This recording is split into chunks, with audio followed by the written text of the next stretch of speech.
Hello and welcome everyone to Screenworks. I'm John Uriarte, curator of digital programs at the Photographers Gallery here in London. Screenworks is a program of 4 nihilist live streams launched by Fotomuseum Winterthur in Switzerland and the Photographers Gallery in London, supported by Pro Helvetia. And every 2 weeks, we invite artists, researchers, or curators to take over our screens to visit the spaces where their artistic practice takes place and share the work process behind it. Each event has a different format and takes the audience into a particular digital space. Some screenwalks have been quite performative, some others have taken us behind the scenes or the screens of the artists, and some others have turned into a collaborative online happening. If you have missed any of the previous events, please visit our website, screenwalks.com, or our YouTube channel to watch the recordings of them. And now some housekeeping information. Your microphone should be muted to avoid noise disturbances. If that's not the case, please mute them now. And as I just mentioned, we are recording and will be archiving this event. So turn off your camera if you don't want to be recorded. And please use the public chat to send any question you might have for Emma, or alternatively send also a private message to Marco from Fotomuseum Winterthur or to me. And hello, and thanks for joining us today from my side too.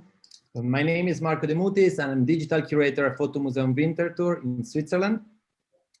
Today, we're exploring one of the platforms which have shaped the role of the image in contemporary society in the most significant ways. It has transformed the way photography is consumed, shared, and valued. It has affected the ways we communicate and express ourselves visually across online media. And I'm talking, of course, about Instagram, the North American photo and video sharing social networking service, which launched in 2010 and was famously acquired by Facebook for a shocking price of approximately $1 billion in 2012. So a bit of history there about Instagram. Instagram, along with the birth and rise of social media platforms, has driven the development of the so-called sharing economy, quantifying attention and creating social capital and value through metrics such as likes and followers. With a specific focus on photographic images, Instagram has shaped a clear form of image aesthetics. Let's just think of the term Instagrammable. And in turn, Instagram has also shaped social conventions, bodies and faces, architecture, cuisine, traveling destinations, museums, tourist economies, basically everything. Instagram has also seen the consolidation and further development of professional forms of photographic practices tied to the influencers economy and their specific use of the image as one of the main drivers of attention. And it's the aesthetics of the travel photography Instagram influencers which became the focus of Agnes Sheffer's project Insta Repeat. Since 2018, the artist has been appropriating and collecting repetitive imagery from the platform, lining up sets of nearly identical images. In her project, Sheffer questions the meaning of originality and shows how the metrics of like that drive the circulation of the network image create a standardization of representation. In this system of image exchange, photography is gamified. It becomes part of a game with clear rules, and images are more or less successful based on their higher or lower degree of circulation. As a consequence, originality is less important than specific patterns and semiotics that create likes and winning images. I also want to mention that Insta Repeat is part of the exhibition How to Win at Photography, co-curated by Matteo Bitanti and me, and currently on show at Fotomuseum Winterthur. And for those who can't come to see it in Switzerland, there is also an online publication at howtowinat.photography. So make sure to check it out if you're interested in the topics that we are talking about here. Now, in today's screen walk, we are extremely excited to follow the artist behind the scenes of her fantastic project on a work session as she selects images, sorts them into categories, and creates compositions for her project while explaining her methodology and discussing the complex implications of Instagram, photography, and the attention economy with us all here. Agnes Sheffer is an artist and filmmaker based on Dena'ina Homelands, Anchorage, Alaska. Emma studied both film and television production and fine art at the University of Southern California in Los Angeles. Dear Emma, thank you so much for accepting our invitation. The screen is yours. Hi, everybody. I am gonna dive in here.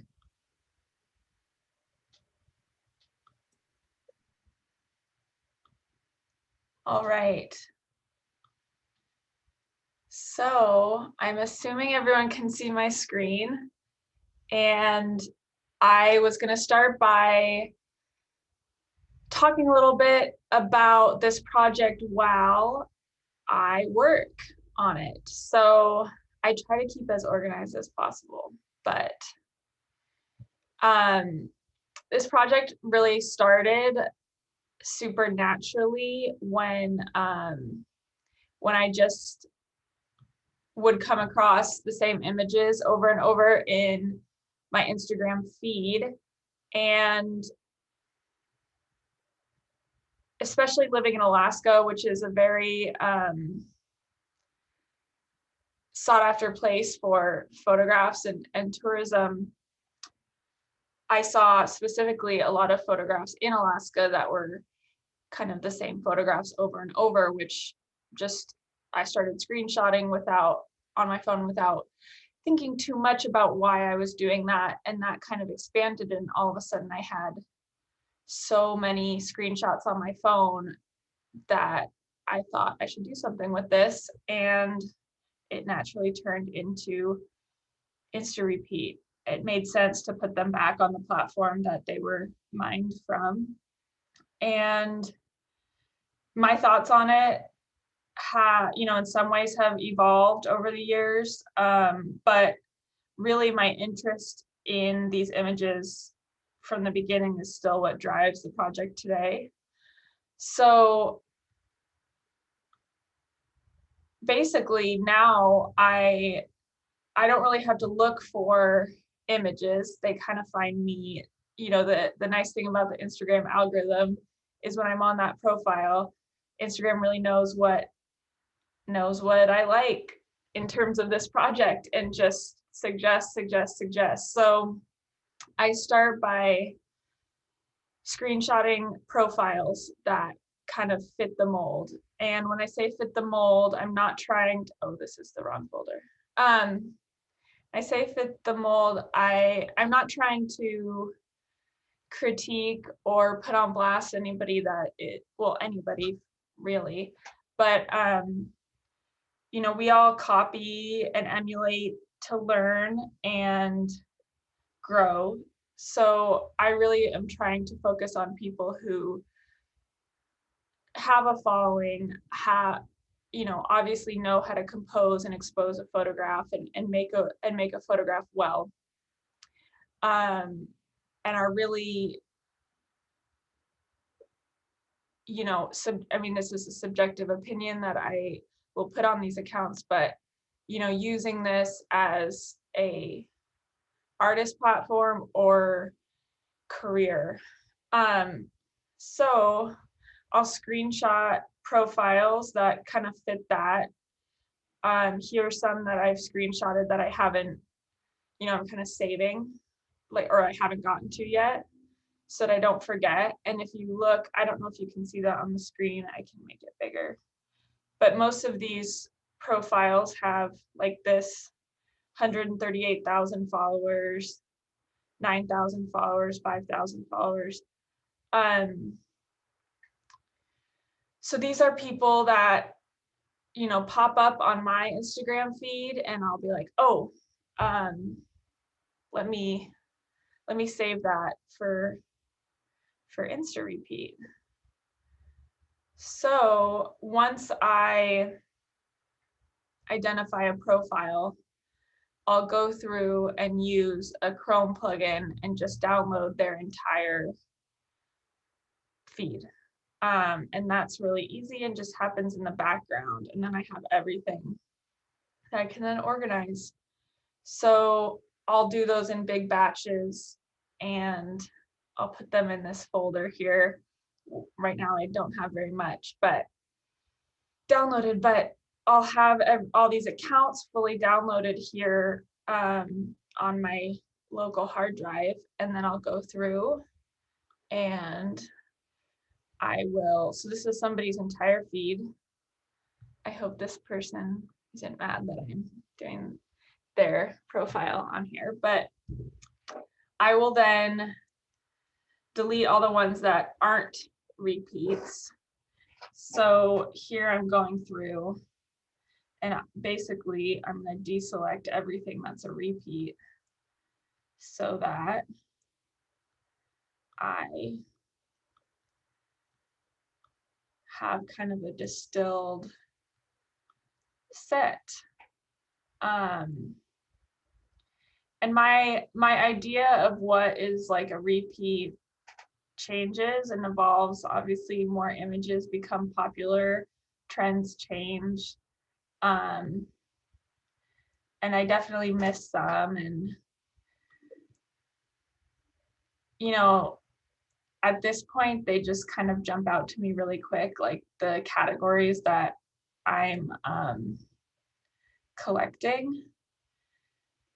And the interesting thing is the ones that are like very highly repeated are definitely a lot simpler compositions, really bold and easy to pick out, which is also probably why they are so popular. We consume Instagram on such a small screen. Definitely successful images, I think, in this platform are hyper simple compositions, which is not in any way a bad thing. But it is really interesting how I think the actual format and consumption of media on Instagram is driven by, I mean, the consumption and format that it is consumed by drives the aesthetic of the content on this site, which then drives the aesthetic of content on other sites, even with a different medium where you can see something bigger or not as fast. I think Instagram really is an aesthetic driver, and some of those drivers are just the mechanics of the fact we're viewing this on a phone. And that to me is fascinating, but is not an Instagram specific phenomenon. I think anything that I'm exploring in this project is not necessarily Instagram specific or social media specific. Really, I'm using this specific use case to think about something bigger, which is not new and won't end with Instagram. And also, I know they already said this, but if you guys have any questions at all, please ask them, because that'll help me not just ramble incoherently about random things. But so I'm going through this, I'm almost through this profile. And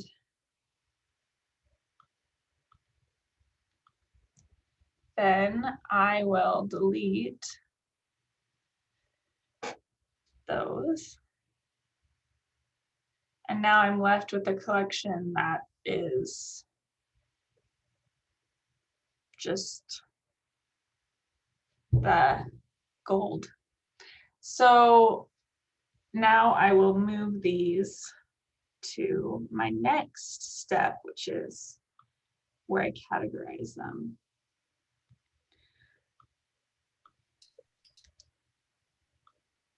I'll do these other two profiles that I have here in this folder. Emma, in the meantime, I'm bringing you a question from the chat, if you don't mind, as you keep working in the working session. Arina is asking, have you tried to automate the selection through other plugins or programs so you get a catalog with different categories? Yeah, I have not per se tried to automate. I think a few things there. For one, I'm not trying to look at different genres, not because this, like I said, for lack of a better word, phenomenon isn't present in other fields or other even just styles of photography. But just to narrow the project and have a focus, I've chosen this pretty hyper specific genre of Instagram photography, which is this kind of outdoors, moody adventure, kind of like hashtag live authentic, outside the box adventure wanderer aesthetic, which is maybe a little hard to define, but is very specific aesthetic within Instagram. And the reason I chose this very specific thing is just sometimes it's easier to look at a bigger abstract idea through something very specific instead of, you know, looking at it across everything, when this can be applied to multiple genres. So when it comes to automation, you know, I could imagine letting an algorithm pick repetitive images. You know, it'd be hard to narrow that focus to one very specific genre, which is like maybe hard to define. Like, how do I define that this image of a person with their hand out with seeds and a bird is the same aesthetic genre as this one hotel and the same genre as this person on this, you know, plank in this ice cave, when those three images are over and over and over? It's hard to tell an algorithm that, and maybe, you know, those who are smarter than I could definitely do that. But so far, this seems like the best way. Also, like I said earlier, I'm not trying to knock anybody who is learning, is trying to make a name or gain popularity, gain the system, figure out what they're doing and how to take a photograph, how to make a composition and expose a photograph. So again, there's another layer of subjectivity that comes in that might be hard for algorithms. I don't have a set like follower count, like, oh, you have to be above this number of followers to qualify or anything like, or qualify is a weird word, but to be included. It's really like, do I get the feeling when I look at this account that they know what they're doing? They are not, you know, everyone's a lifelong learner, but they are a capable photographer that is like actively choosing to do this style and in this genre, whether that active choice is conscious or subconscious. And then another note on this genre, that I chose, which is kind of departing from this question about having an algorithm choose a little bit. But the other thing about this genre is it's not personal. Like, you know, within this genre, yes, it's people going on their own trips, but it's not like wedding photography. Like wedding photography or family vacations or, you know, someone's own babies and kids, like, who cares if they're the same as everybody else? Because no matter what, it's going to be unique to you and your memories. And if they're sharing that and people are viewing that in their life, like, that's still specific to them. When this feels much more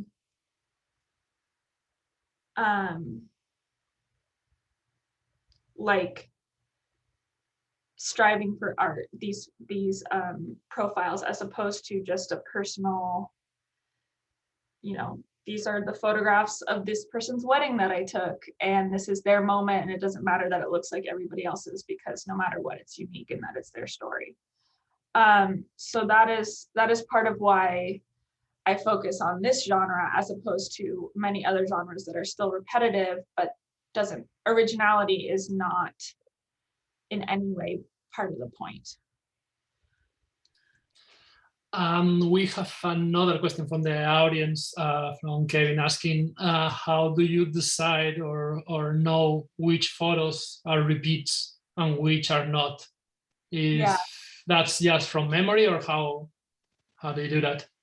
Yeah, at this point, it's just memory. And I'll go in here and show you guys, but really, I mean, each of these Oh, also, I'm renaming all these photographs before I add it to the pool, just so that I'm able to credit. So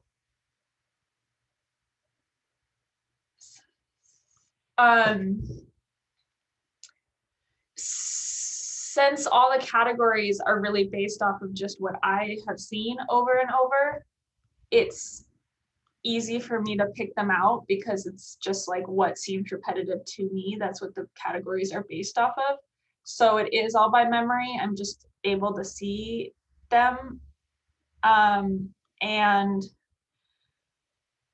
I have categories here, which I'll show, but I'm making new categories all the time. Like, oh, I feel like I've seen that before. And I have like deja vu all the time of like, oh, didn't I already look at this? And then I'm like, oh, if I'm feeling like, didn't I already look at this photo? That means it needs to be its own category. So once I've added all the photographs to this folder, right now I looked it up before this. There's 42,000 images in this folder, broken up into different subfolders. So this is all the content that I haven't posted yet. So I have a lot of raw material. And I don't even know how I got that much. It just feel like I blinked and there was this much in there. So I will put everything in this giant pool and then sort them into these folders. So these folders are kind of my repeat categories. So for example, I have feet here, and then I have we have subcategories within this. So feet coming out of the water, feet on a hammock, feet at Horseshoe Bend, in the snow. And then these are all unsorted within that category. We have really site-specific categories like specific in Jasper National Park. And then non-site specific categories like person in the dark holding a flashlight up. Just surprisingly, insanely common. There's a lot of these that I would not have thought were so common when you see them. It's like, oh, that's clever. And then I'm like, oh, wait.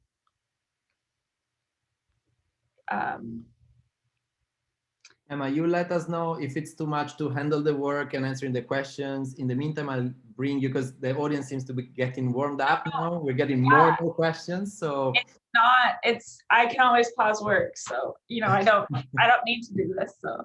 All right. Then Martin is asking, are you planning to make a book or an exhibition? Which is part of the exhibition anyway, or are you thinking only in the online Instagram format? How much Richard Prince's work on Instagram was an influence for your work? Richard Prince is a huge inspiration. I mean, also Sherry Levine. I think I've always been interested in appropriation art.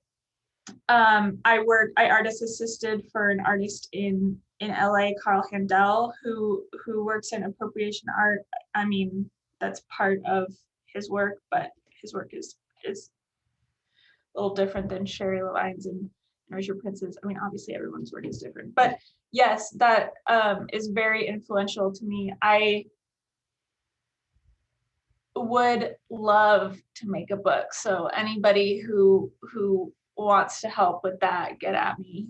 I think a book would be a great way to collect these and actually make something tangible from something that is so intangible and often like kind of meant to be this fleeting moment, or not even moment, but just filling a content need at that second, and to be then just repeated by the next person.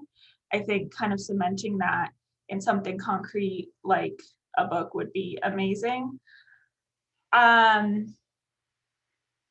yeah, I don't think this project needs to live purely digital. I'm right now, just as I'm still figuring out and evolving, you know, my thoughts on it and where it's going, I'm just maintaining this and continuing to explore. But yeah, who knows what the future holds. I mean, there's obviously with appropriation art, the challenge of, you know, copyright issues. Granted, this whole project is about copies and about things being eerily similar to each other. And, you know, nothing would feel more fitting than getting sued for copyright infringement. And I think that would be the ultimate success of this project. So if someone wants to help me make a book and get me sued, then I'll be eternally grateful. We have many questions, in fact, on the chat. I'm going to share another one from Gabriela, who asks if would you consider the repeats an antithesis to the personal family or personal archives, which are taken but never showed around, if you see these images as like the antithesis of personal or familiar photography? I don't know if I would consider it the antithesis, but I do think that's a really interesting side by side. I think that they're related in the sense that I think there is a drive to capture a moment, whether it's for a family memory or something personal, as opposed to, you know, and who's to say some of these aren't very meaningful personal trips that people are, but as opposed to taking an image or making an image to share as content. I think that they're, you know, I feel it when I'm out, a drive to capture something and preserve it. And it's kind of, you know, I'm not necessarily sure why, you know, so often I'm taking a million photographs on my iPhone that go nowhere. And I don't necessarily know what drives me to do that, but it's there. So I don't know, but there definitely is a relationship, I think, between those two things. Creating personal memories and creating content from these kind of experiences. There's another question that might work as a kind of a follow-up on this, but from a different angle, because Audrey is asking, saying that Instagram very likely has a lot of other repeatable styles that you are not capturing in your project, and that I'm sorry? Can you repeat that first part? She says that Instagram very likely has a lot of other repeatable styles, other styles that are repeated, that you are not capturing on your project, and that because of the algorithm, you are likely getting narrowed to a particular kind of aesthetics, not to subset due to your project. Do you think it says anything about your personal aesthetics? I mean, yeah, the reason why, I mean, I think a few things there. One is there are many repeatable styles, but the point of this project was never to get a well-rounded, full cross-section of all repeats within the platform. The point of the project was really to focus in on one and use that to examine the bigger picture. So while yes, there are others, it's not by mistake or by algorithm per se that I'm just focusing on this particular style. I know that there are so many other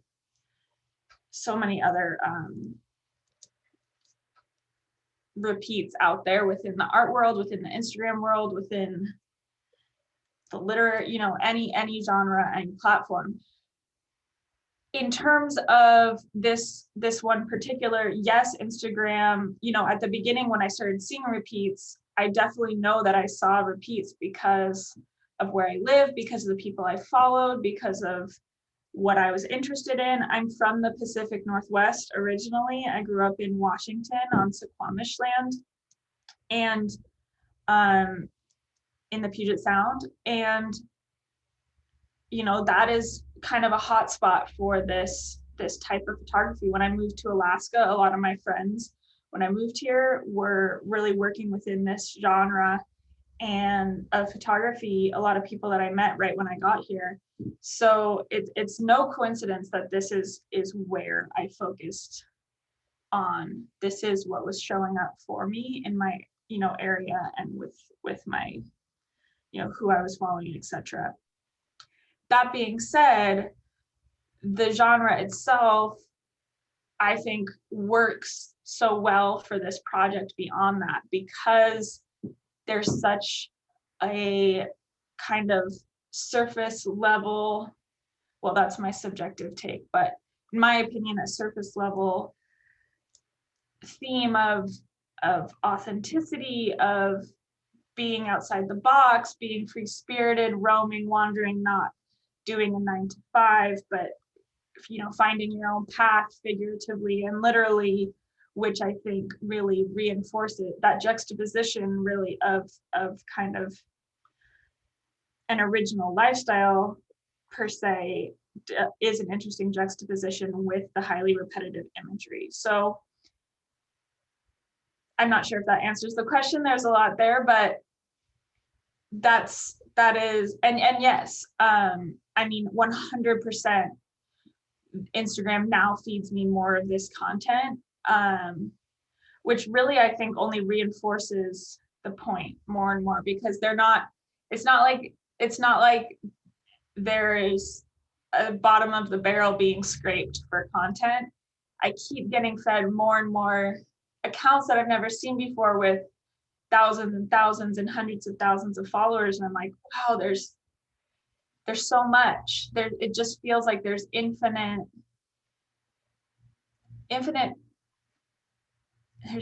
content, really. And maybe just following this path of this genre that you chose to work with, Robin has a question in regards in which way it connects to a larger trajectory of the tourism photography. So his question is, a lot of the photos you see as repeats are part of the wanderer/nature aesthetics, as you were mentioning. How do you think these photos are similar or different from classic tourism photo, like I'm putting my finger at the top of the Eiffel Tower, Taj Mahal, Empire State Building, etc., that have been around for decades? Yeah, well, there's two types of images that or two types of repeats. This is kind of how I think of it. There's the generic, or there's something that's more general and it's composition based, which, for example, right now I'm going through all these unsorted pictures. I'm picking out all of these images, which are looking straight up. I mean, you can see them, so I don't need to explain it, but I'm just picking these out. These photos are just a similar composition and subject matter, but they could be anywhere. They're not site specific. So that's one type. The other type is what I call a site specific image, which is this one. This is at a very specific waterfall. And this image, there's trillions of them. I could and have made full compositions of this exact waterfall with just somebody in a yellow raincoat or a red raincoat or a blue, like there's so many. And that's in Iceland. So that I would call a site specific image, where it's the same image, same place, the same point of view, the same action. Which, in terms of tourism photography, it's very much that. It's, here's this view of this thing. And oftentimes, like, people have made the argument, you know, over and over in the comment section, is like, well, that's the best vantage point to take that photograph from, which I can't comment on that because I haven't been to most of these places. So I'm not going to make a value judgment based off of that. But what I'm more interested, I mean, I'm interested in both, but what I'm more interested in are these photographs that are so repeated, but could be anywhere. And I think those are very separate from the tourism genre. So for example, this, let me go to my maps section. And I go here. None of these are per se tourism images. Maybe this one, because this is a very like common and identifiable area, but we have this image so many times. And although I would say it's related to tourism and type images, it's not really specific to any one place, nor is it advertising. I think intention is very different between those like very site specific places and these. And then there's overlap. In terms of like the example with the Eiffel Tower and the, you know, there also comes in that divide that we've talked about between the personal memories and capturing an experience for you and your family and for future to go back and remember that one time and wasn't that fun or silly or you know, a meaningful family trip, versus I'm creating this for an audience. I'm creating this for people to look at my profile, my brand, my what I'm selling, my art, etc., and have some sort of reaction to it, whether that be a like, a follow, a click through to buy something. Any of those are like a reward in some sense when that reward, that intention is really what is the most interesting part, which, yeah. So now I'm moving all of these into my forest category. Then I'll go in here and I have subcategories in here.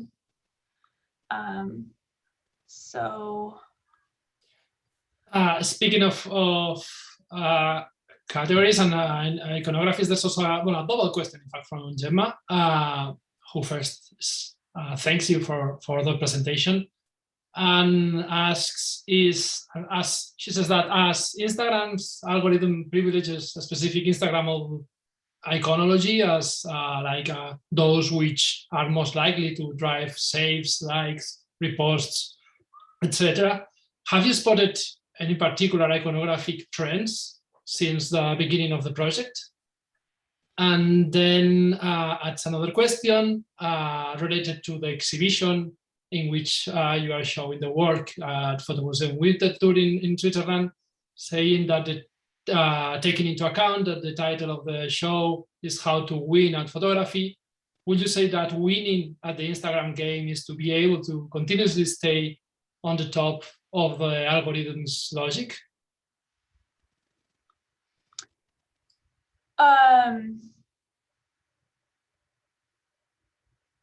I would say that winning at the Instagram game is specific to each person. I think that there are different measurements of success, but I think they each relate to each other. I think that, I don't know if I have an answer to that, but I mean, okay, I guess I would say fundamentally its popularity, winning at the Instagram game really is about popularity. And that can mean different things to different people, whether that means a monetary like a compensation for that popularity, or if it's the popularity in itself, whether it's the actual follower account, which is whether it's the type of people following and who is reacting, whether it's number of likes, I think, and whether it's something intangible that is just a feeling that a person with an account gets from having a certain level of popularity, which is subjective and can be different for each person. Really, it's all popularity. And I think a popularity contest, myself included, I think it's impossible to say that there aren't feelings and emotions attached to having an account that people view or having anything that people care about. You know, I'm not blind to the fact that I'm also participating in this attention economy within the platform as I'm consuming a space on the platform and creating content on the platform. I am inevitably part of this popularity contest and do absolutely get some innate gratification from interaction. And so I'm definitely not saying it's bad or good, but it's there that popularity affects all of us. I mean, I think it would be hard for anyone to say that they don't want people to like them. And I think that that's reflected in, I mean, that I think can be looked at in any industry, any type of creation, on any platform. And I think related to this idea of popularity is jumping from Gemma's question on how the algorithm's logic kind of affects this idea of popularity and how people can stay on top of this game. Martin is asking about the role that the hashtags play in the posts. So maybe that's also interesting to look at how these mechanics in the platforms are also shaping the circulation of these images, from these metrics and all the way to the hashtags. Is there anything that you can say about that? I mean, the truth is I don't know. All I can do is guess. And, you know, my observations honestly are the same as anybody else's. Just because I maybe have a bigger account doesn't mean I'm seeing anything different than anybody else. But I know that, I mean, the truth is, like, the algorithms are changing constantly, I assume. And I think different things, whether it's hashtags or likes or messages or saves, affects the popularity of an image. So it's hard to say, quantify the effect each one of those mechanisms has on a photograph. But overall, you know, I'm not trying to dissect the algorithmic mechanics of the Instagram platform, because I think that's not as interesting. I'm really much more interested in the mechanics of the viewer, or the interaction the viewer has in consuming these. And there's, you know, the way we consume, you know, if I'm using the word consume as a placeholder for any of those things, following an account, liking a picture, looking at a picture for a long period of time, saving it, sending it to somebody, you know, that form of consumption and why it's these images is what's really interesting to me. So I think, you know, I don't know if hashtags drive it specifically more than other things, but people engaging no matter what drive it, and that's what this project is looking at. I kind of trailed off there, but did I kind of focus on the question a little bit? Yeah, and I think you're touching on another point. Maybe we should jump a couple of questions below, because people are also very much interested in what you just said about, like, the connection with people, how they consume it and how they view it, and how it affects also the way of taking these pictures. And I think that one of the interesting results of the project, apart from the pictures themselves, is the reaction of the community on Instagram, right? Like the photographers, the creators of the original post, and how they react. So Anna is asking how the owners of the account, which you appropriate the images from, usually react to the project when you tag them in the selection. And Audrey similarly asked about, like, the feedback from them, if photographers and influencers, you know, have been giving you any feedback to your project. Yeah, I mean, I get feedback all the time. There's a very wide variety in how people react, as to be expected, I think. Some people love it and think it's really funny. and think it's interesting and engage with me all the time or message me or send me different things, and that's awesome. And some people hate it and are mean or just don't engage, and some people are neutral and I never hear from them, and that's also, you know, it's totally why it's equally as diverse a reaction from the people that I'm tagging as the people who I think are consuming it. I mean, granted, the people that follow me generally like it and are interested, but there definitely are people, so I guess it's not the exact same, but there definitely are people that will comment and say this is dumb, or there's nothing left original to photograph, so why are you even posting this, or you know, these are all amazing photographs, why are you, you know, there's definitely negative comments.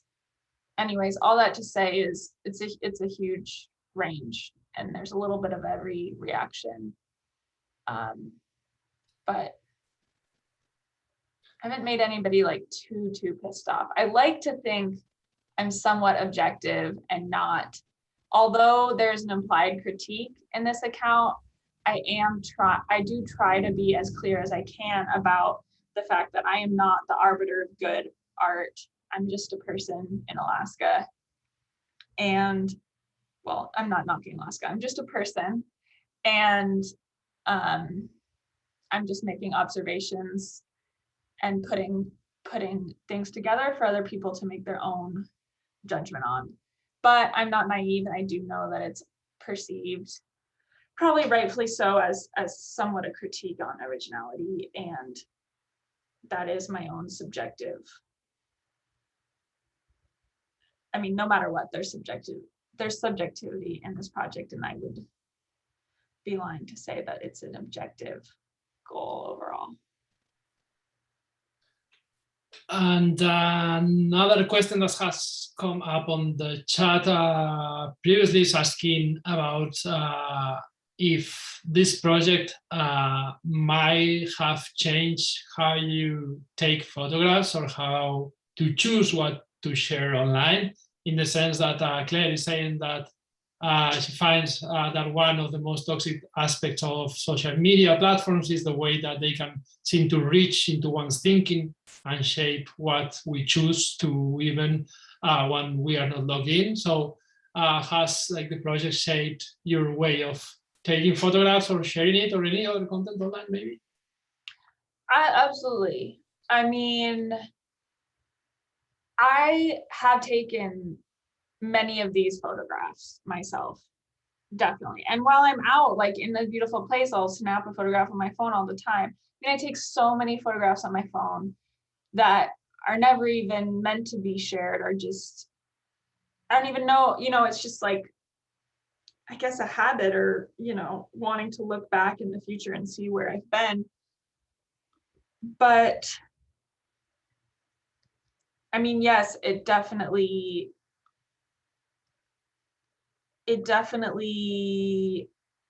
comes to mind, especially when looking back on older images of mine. I'm like, ooh, wow, I didn't see that then, and this is like something that doesn't need to be shared because it's already out there. I mean, I wouldn't call myself a photographer per se. I think I'm a artist that works in photography based. I don't know how to define myself, but I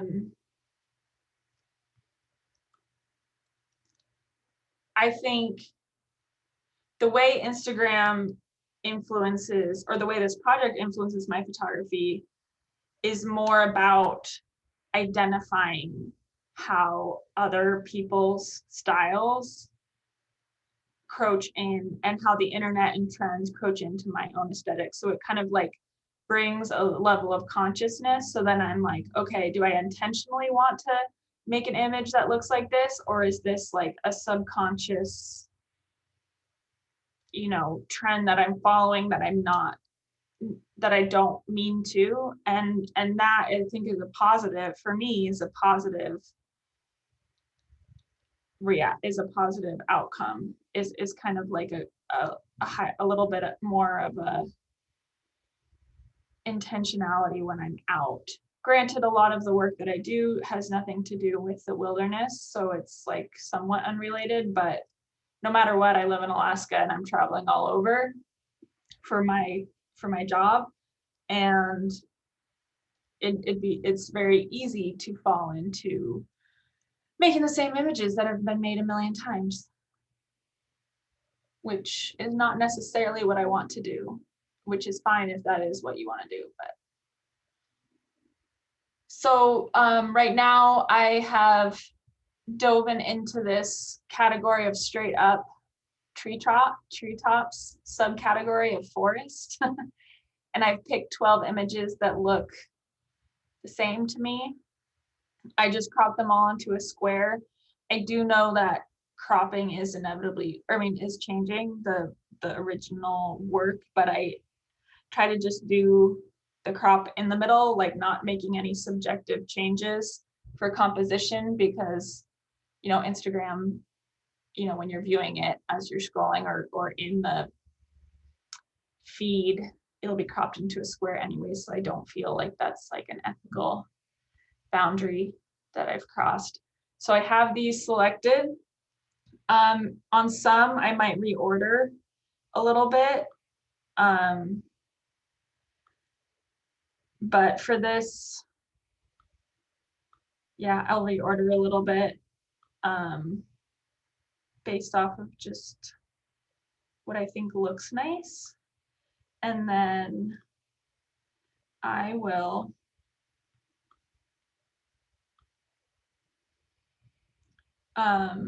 rename them so the order stays.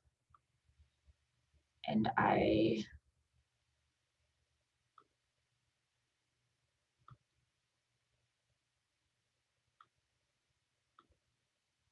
do I reorder this? There we go. Sequence number. Okay. So I will open these in Photoshop, and then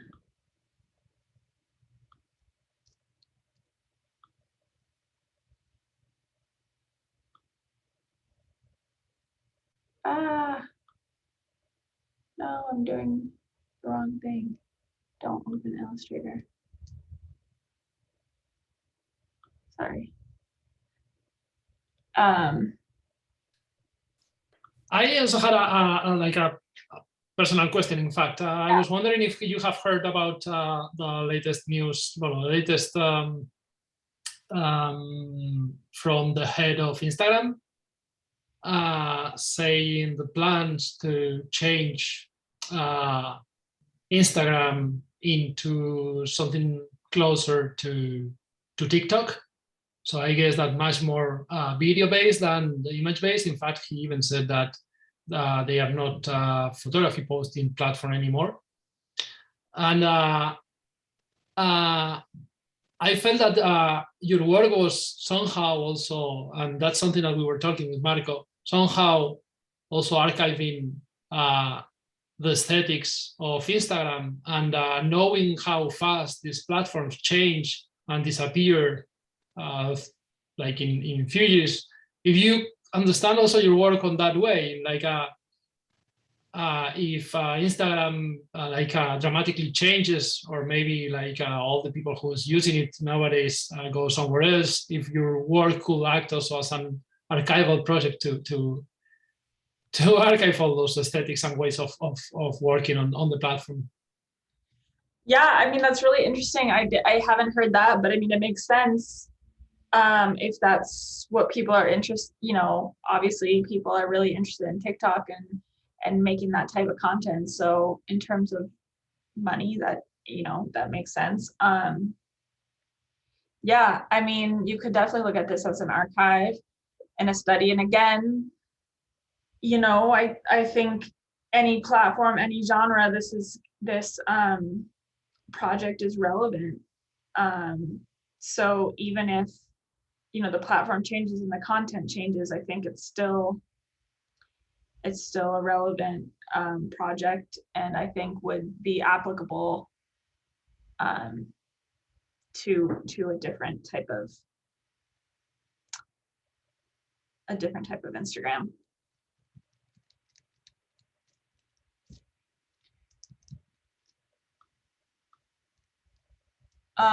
So I just have a Photoshop like action that I made. So I just pull these in and then click go, and it makes these files. So this is what I'll post, which is like smaller. Then I save this like Photoshop document, and then I take a screenshot in Bridge that just shows all the file names so that I know who it is. And then that'll be there for me to post. Once I post it, I'll put it in this folder, which has all of the ones I've already posted with their tags. I try not to, you know, feature one person too much, because I don't want anyone to feel like they're being ganged up on. But also, as you can see, I'm going through tons of pictures and just like picking things that go well together, and trying to be equally fair and not feature someone too much, or, you know, that just adds so much time that it's kind of impossible for me to take into account too much. So if anyone gets mad at me for featuring them too much, it's because they have so much great repeat content for me to use, and can't fault me for that. It's funny that you mentioned that, because going through the comments, I found quite interesting. Like, yeah, some people might feel offended or targeted being part of one of these of your grids, but I saw some other felt honored, right? Because your account is also some sort of validation somehow. So there is some sort of paradox even in this sort of like reactions and this community around your project, which I find really fascinating. But I don't know if what the ratio is, if I only found a few or. Yeah. Well, like I said, there's such a variety in the reactions. You know, everybody takes it differently, and I mean, it's totally, some people love it, some people want to be featured, some people get a boost, some people don't want to be featured and they get offended and get defensive. And you know, either way, I try to be respectful but not really take that into account. You know, I just kind of do what I do.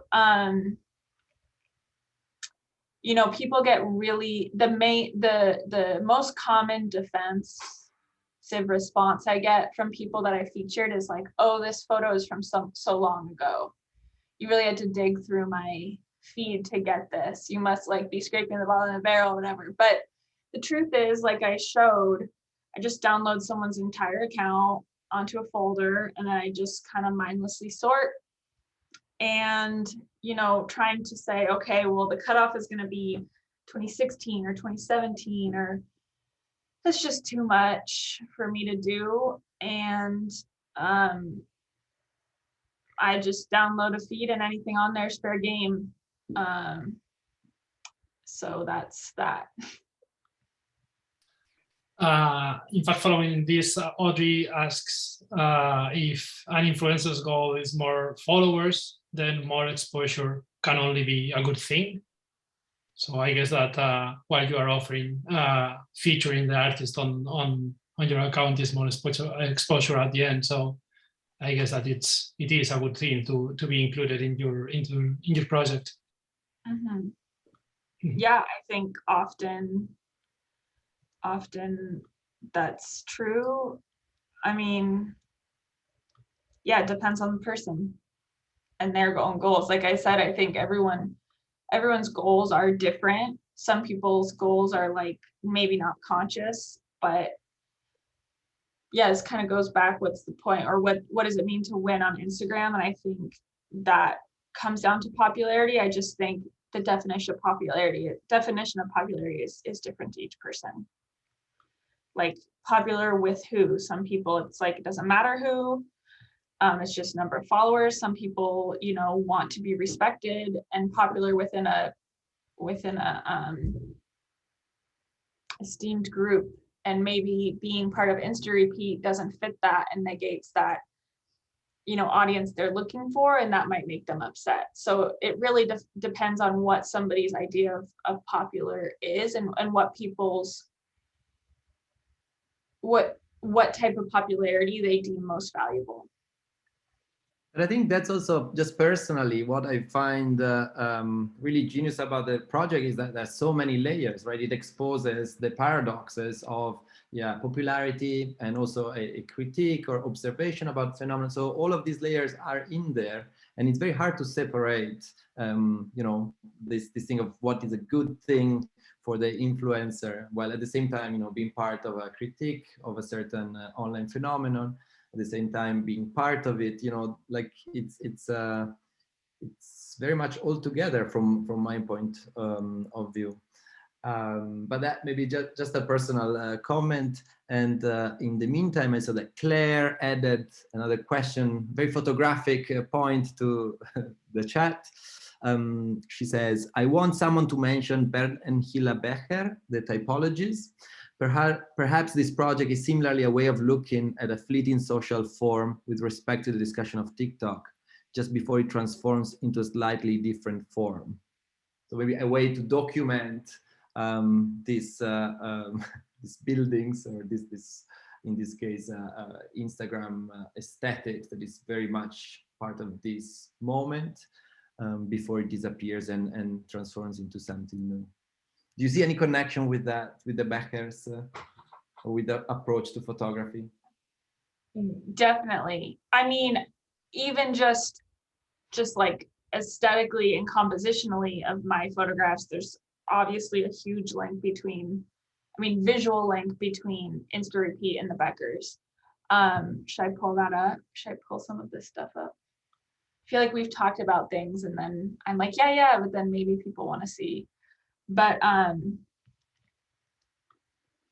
yeah, I think, you know, maybe archive or documentation in the sense of the Bechers is maybe wasn't American sitcom Bechers. What's one? Was there gas? No. It's with CH. Oh, okay, that would be why.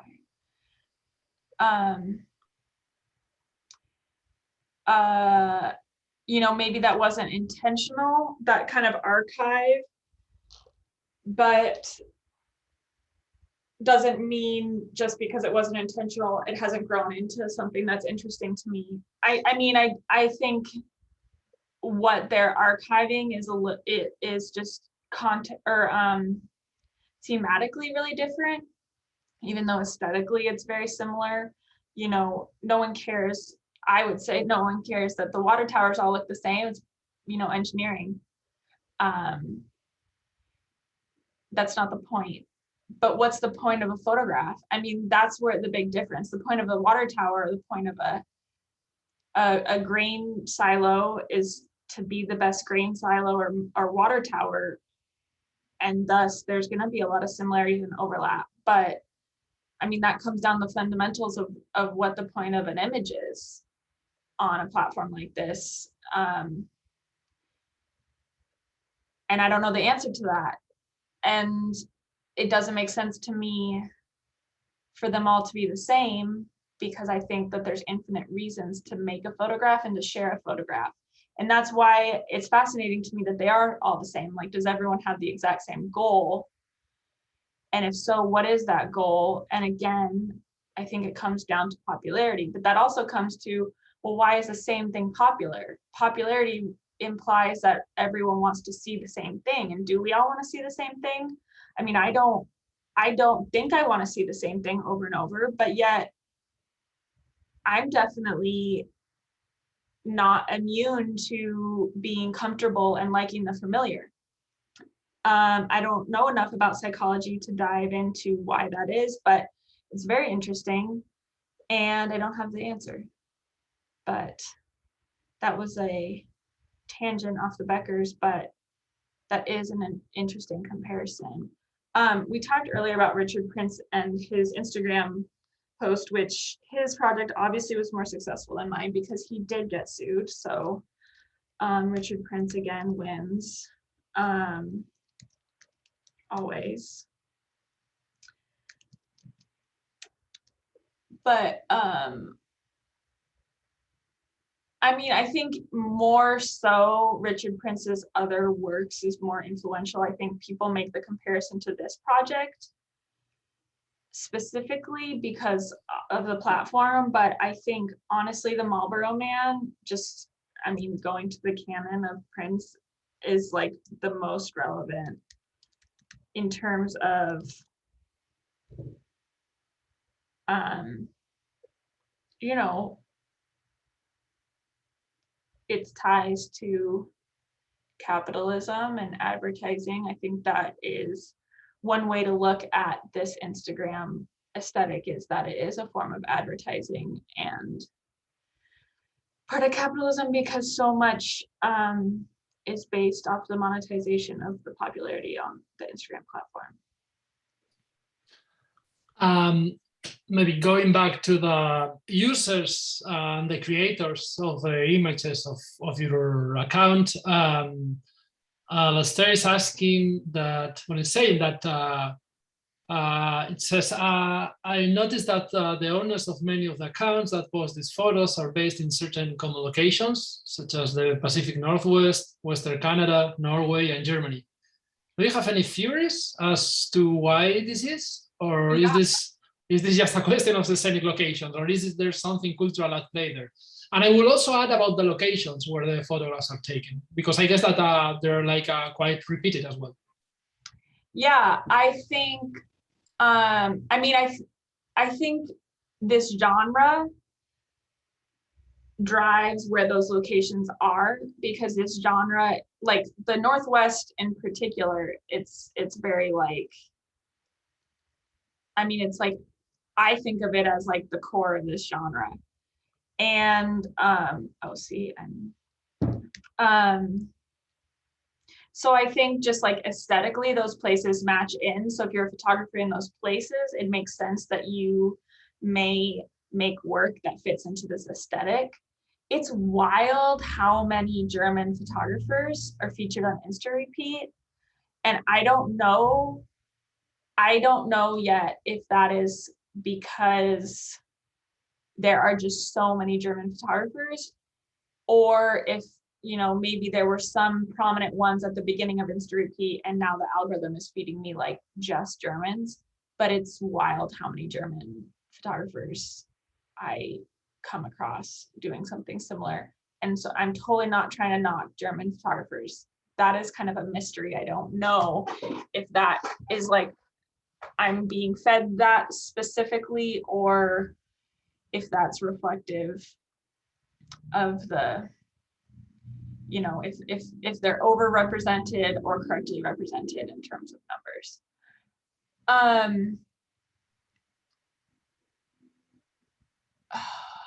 There are, you know, I think I would say that the repeated places that are really, really popular are also, you know, kind of reflect the distribution of photographers. Like,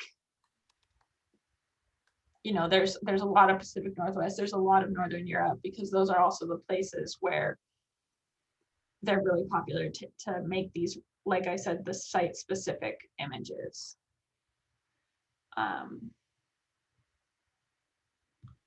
Yeah. If there is any German photographer here in Zoom or on Twitch, please let us know. Yeah, please. Are there tons of you guys? Oh, see, I'm missing one. I messed that up. But actually, again, I think it was interesting throughout this working session. And oh, wait, there's a German photographer Gabriella is blaming it on the powerful passport and the vacation culture. Ah, There's a very Germanic power of their passport and their strong vacation culture. gotcha. Well, that makes sense to me. Kind of makes me want to move to Germany. We'll hear more theories if you have them, German photographers, in the chat. In the meantime, I just wanted to point out, I think this thing that kept coming back throughout this hour so far, this idea of this almost collaborative performance between the algorithm and almost a labor of love from your side, right? It's very manual, this work. It's very, there's also a lot of care in the way that you make sure not like it feels like you're very considerate about the feelings of this of the authors, not to be feeling targeted too much. At the same time, there's like a lot of algorithmic help that is out of your control. So it's a very interesting behind the scenes that just looking at the results only on the Instagram channel does not really come across, right? I wonder also maybe if, I don't know if other people perceived it in different ways, but to me it's maybe also easy to see it as more like a cold and cynical automated project. How do you feel about that? It's like, do you feel a difficulty in the way that the project is perceived and how actually your intention and the whole process is? Yeah, I guess I don't really think so much about that. I guess I'm not really too worried about how it's perceived, but I will be now. Just kidding.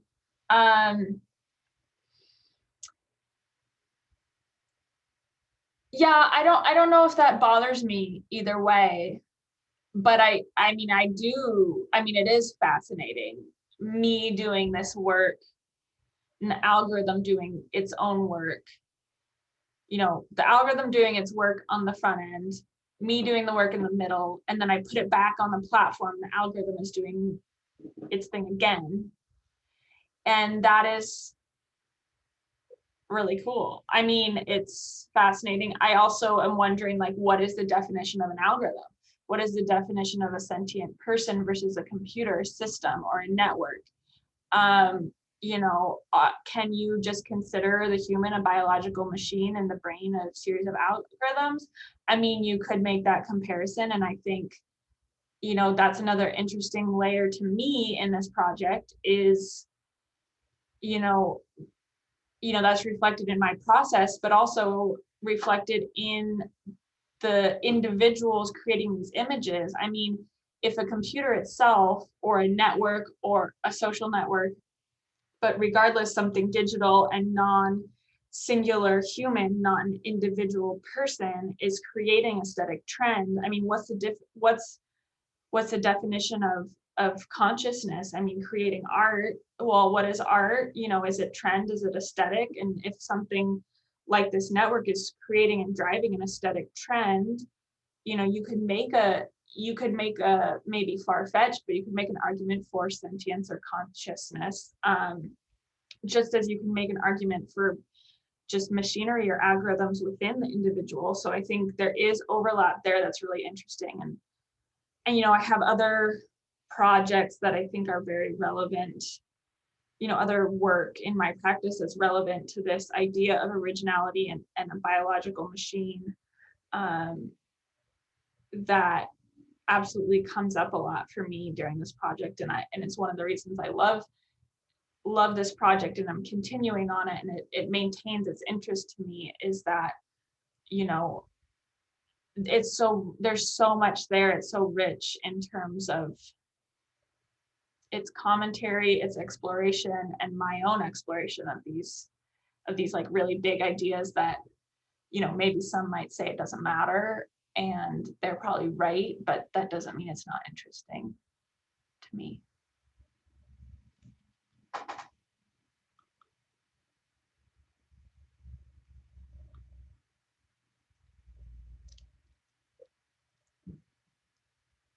I'm really, for some reason, I'm having trouble with this, getting this one right.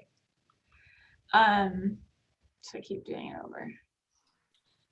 In the meantime, if you're interested, more from the larger Germanic world, we have Moritz Neumüller, who's an Austrian art historian, and he's proposing that there's something to do with the fascination with the sublime, in that ties the German photographers in the data set.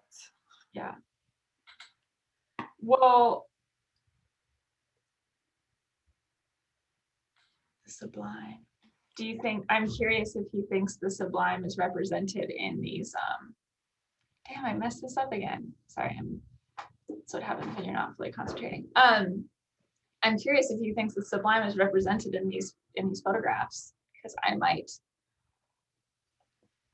be curious what your definition of sublime is.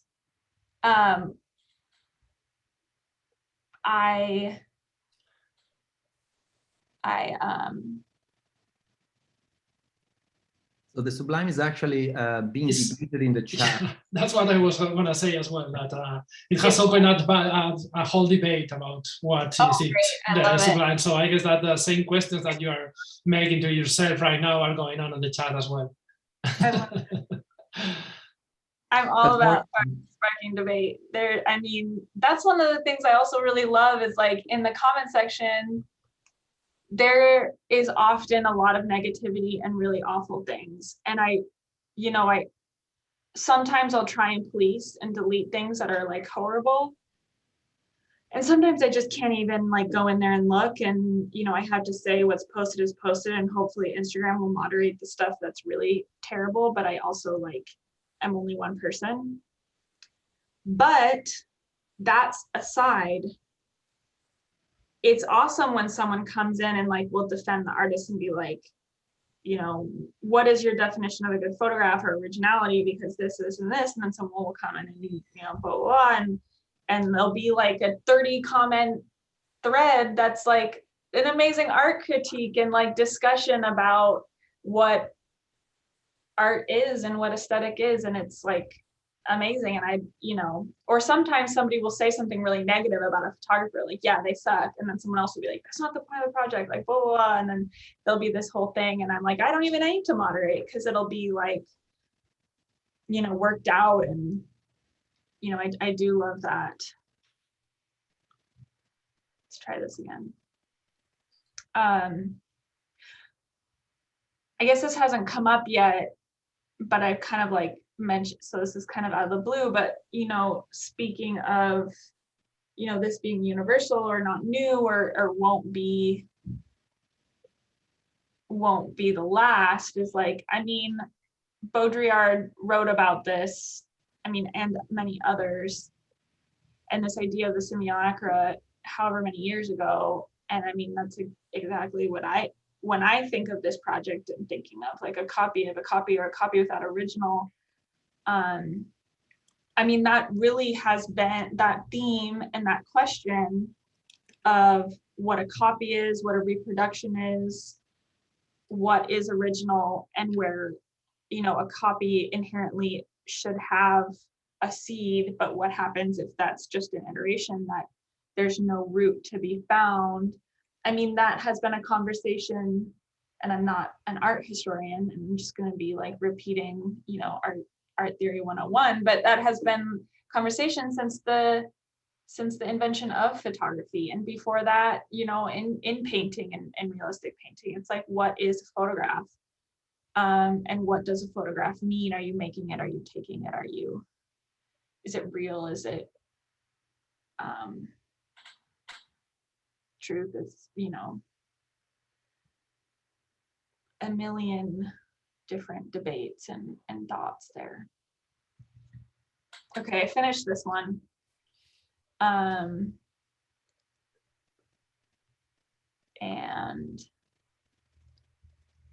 that took me a while.